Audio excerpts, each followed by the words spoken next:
Halo semuanya, Assalamualaikum warahmatullahi wabarakatuh.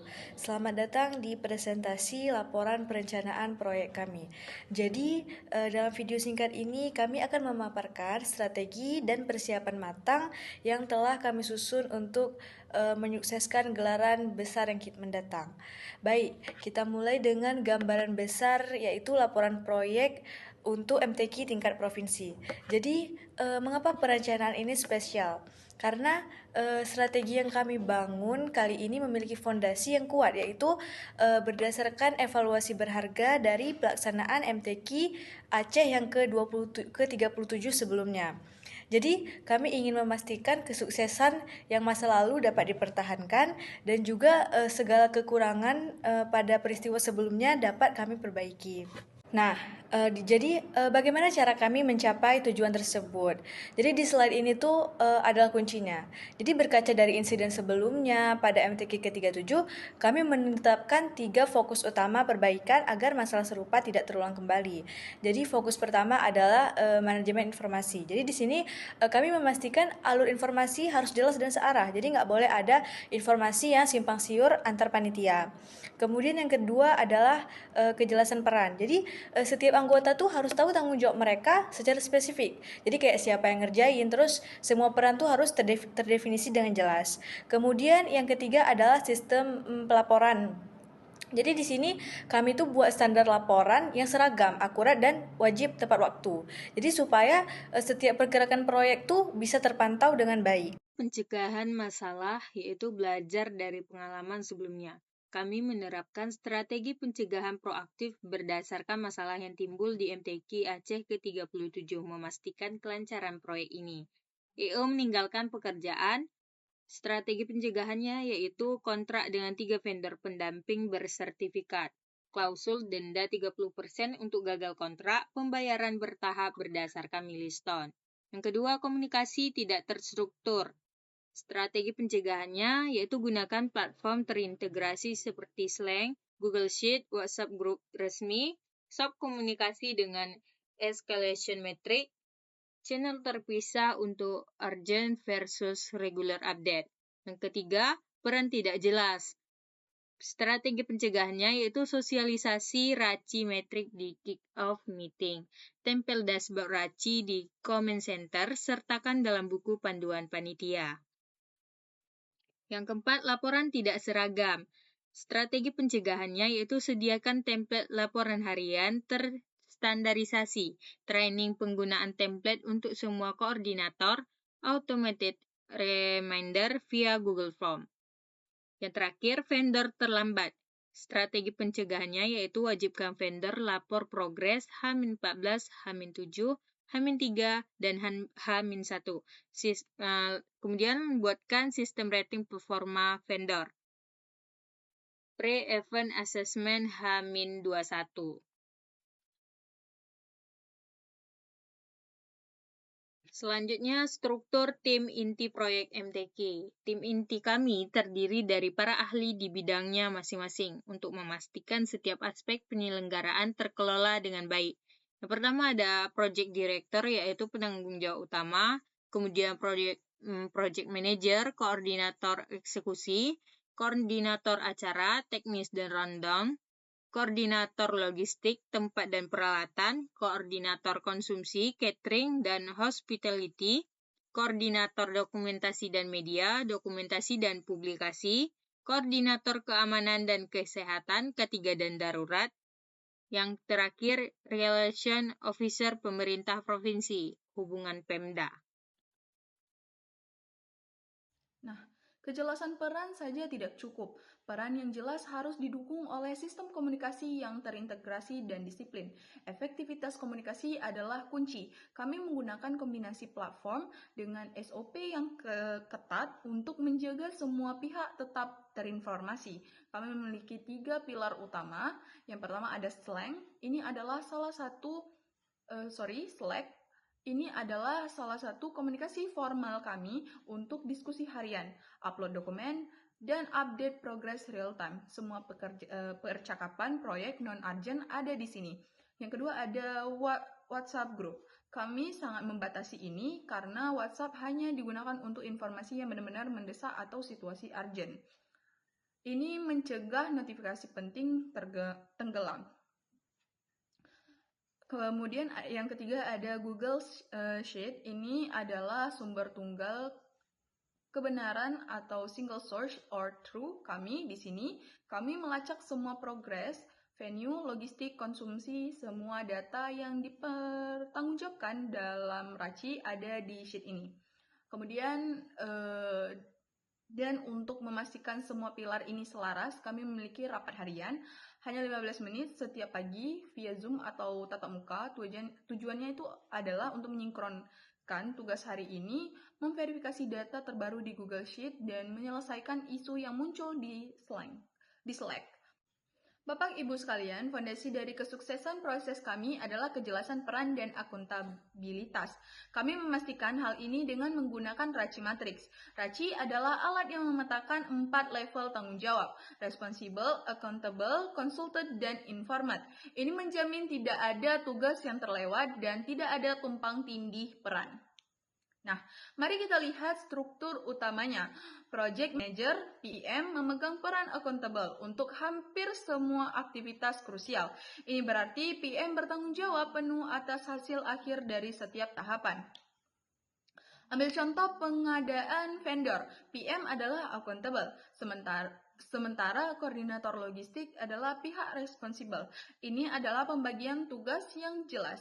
PM menetapkan target dan memastikan hasil, logistik yang melaksanakan prosesnya. Di sisi lain, perhatikan laporan harian. Ini adalah area di mana project manager justru responsible dalam menyiapkan laporan, tapi LO Pemprov adalah pihak accountable yang harus memastikan laporan tersebut diterima dan disetujui. Intinya, dengan RACI Matrix ini, kami tidak hanya mendistribusikan tugas, tetapi kami mendistribusikan akuntabilitas. Setiap orang tahu persis perannya dalam rantai pengambilan keputusan dan pelaksanaan. Ini adalah jaminan tim kami berjalan efisien. Baik, saya akan melanjutkan laporan harian MTQ. Slide ini menunjukkan contoh format laporan harian yang kami gunakan di proyek MTQ. Tujuannya adalah memastikan setiap koordinator memberi update yang sama formatnya, sehingga project manager tidak perlu menghabiskan waktu untuk merapikan laporan. Format ini juga mencegah laporan yang terlambat atau tidak lengkap. Di sini ada penjelasan per kolom, yaitu yang pertama ada bidang, berisi nama divisi atau koordinator di MTQ, seperti panggung, logistik, konsumsi, dokumentasi, dan keamanan. Kemudian, kolom selanjutnya progres pada hari ini. Yang berisi koordinator, menjelaskan apa saja yang sudah dicapai hari itu, disertai persentase. Kemudian, ada kolom target besok, yang berisi rencana jelas untuk hari berikutnya. Dengan target ini, PM bisa mengecek apakah progres besok sesuai timeline atau butuh penyesuaian. Kemudian di kolom keempat ada kendala. Kolom ini berisi hal yang sangat penting untuk diidentifikasi pada hal resiko. Misal contohnya, kendala yang dicatat harian untuk mengurangi resiko menumpuk masalah yang tidak terlihat. Kemudian pada kolom kelima ada solusi yang berisi koordinator menjelaskan tindakan cepat yang dilakukan. Ini menunjukkan respon tim terhadap masalah.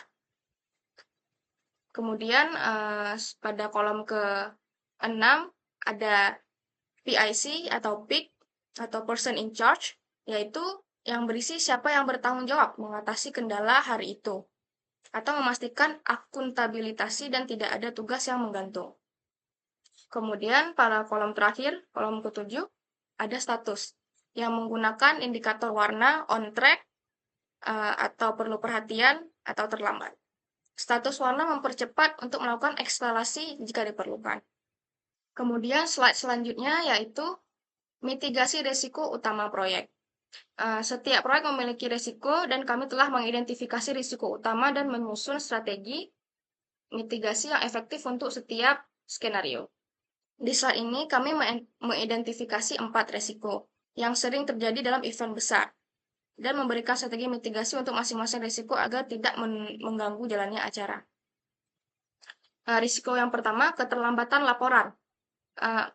Biasa bermasalah pada koordinator lupa mengisi laporan, sibuk di lapangan sehingga laporan tidak dikirim tepat waktu, atau format laporan tidak konsisten. Strategi mitigasinya, buat WhatsApp reminder, atau memiliki suatu sistem yang bekerja otomatis tiap beberapa jam yang diatur untuk mengingatkan semua koordinator. Kemudian insentif laporan tepat waktu, yaitu koordinator yang disiplin mendapat prioritas pada shift ringan dan pengakuan khusus. Yang ketiga, eskalasi ke PM. Jika 2 hari berturut-turut telat, PM turun langsung untuk mengecek masalahnya. Kemudian risiko yang kedua, perubahan jadwal mendadak.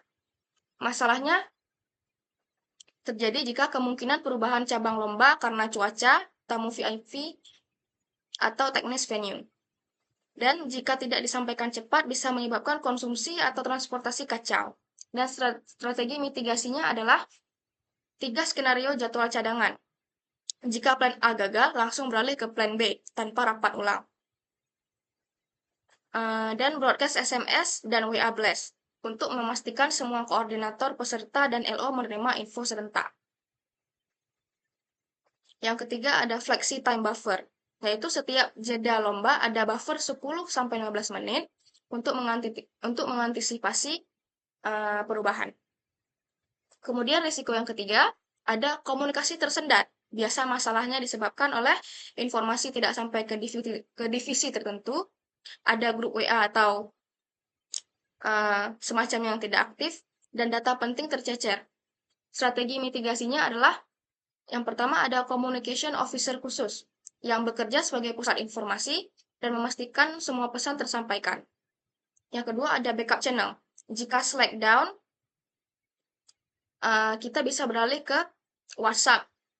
Atau jika WhatsApp down, kita bisa beralih pada sistem lainnya seperti SMS dan lain-lain.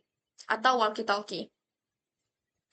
Kemudian yang ketiga ada daily stand-up meeting. Yaitu seperti rapat 15 menit untuk memastikan semua tim berada on the same page, berada di situasi yang sama. Kemudian risiko yang keempat ada vendor gagal kirim peralatan. Masalahnya terjadi karena vendor telat datang atau tidak sesuai kontrak, atau panggung dan logistik paling rentan dalam risiko ini. Kemudian strategi mitigasinya adalah yang pertama, 2 vendor paralel. Jika vendor A sebagai vendor utama dan vendor B sebagai cadangan. Yang kedua, cadangan peralatan, yaitu I/O menyediakan item basic seperti kabel, mic, atau lampu darurat. Yang ketiga ada asuransi kinerja, yaitu jika vendor gagal, ada dana kompensasi. Baik, akan dilanjutkan oleh teman saya pada slide selanjutnya. Nah, jadi bagaimana cara kami mencapai tujuan tersebut? Jadi di slide ini tuh adalah kuncinya. Jadi berkaca dari insiden sebelumnya pada MTQ ke-37, kami menetapkan 3 fokus utama perbaikan agar masalah serupa tidak terulang kembali. Jadi fokus pertama adalah manajemen informasi. Jadi di sini kami memastikan alur informasi harus jelas dan searah. Jadi nggak boleh ada informasi yang simpang siur antar panitia. Kemudian yang kedua adalah kejelasan peran. Jadi setiap anggota tuh harus tahu tanggung jawab mereka secara spesifik. Jadi kayak siapa yang ngerjain, terus semua peran tuh harus terdefinisi dengan jelas. Kemudian yang ketiga adalah sistem pelaporan. Jadi di sini kami tuh buat standar laporan yang seragam, akurat, dan wajib tepat waktu. Jadi supaya setiap pergerakan proyek tuh bisa terpantau dengan baik. Jadi di sini sebagai penanggung jawab proyek, kami nggak ingin proyek ini hanya berjalan, tapi kami mempunyai target yang ingin kami capai. Jadi di sini yang pertama targetnya adalah sukses. Artinya acara ini harus lancar dan memberikan kesan mendalam bagi semua peserta dan tamu undangan. Kemudian yang kedua tepat waktu. Jadi di sini kami berkomitmen agar semua rangkaian acara itu berjalan sesuai jadwal dan rundown tanpa ada penundaan yang signifikan.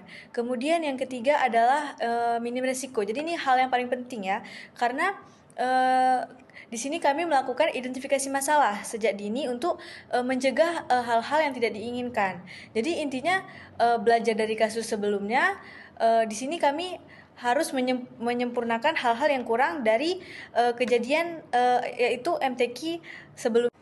Jadi secara keseluruhan dokumen ini memuat transformasi manajemen proyek untuk MTQ tingkat provinsi yang dibangun berdasarkan evaluasi, yaitu belajar dari kesalahan MTQ sebelumnya. Jadi strategi kuncinya meliputi sistem terintegrasi, yaitu menggantikan cara lama dengan penggunaan teknologi untuk komunikasi dan pelaporan yang lebih transparan. Kemudian kejelasan tanggung jawab. Di sini menggunakan RACI matrix agar setiap anggota tim tahu persis tugasnya didukung oleh struktur tim yang solid. Kemudian yang ketiga, mitigasi resiko proaktif. Jadi harus sudah menyiapkan skenario solusi, misalnya plan B untuk berbagai potensi masalah seperti keterlambatan vendor atau miskomunikasi. Kemudian yang terakhir, monitoring terstruktur. Jadi keberhasilan diukur dengan monitoring yang terstruktur, timeline yang ketat, dan persiapan yang bagus hingga eksekusi. Sekian video presentasi dari kami tentang proyek MTQ Provinsi. Assalamualaikum warahmatullahi wabarakatuh.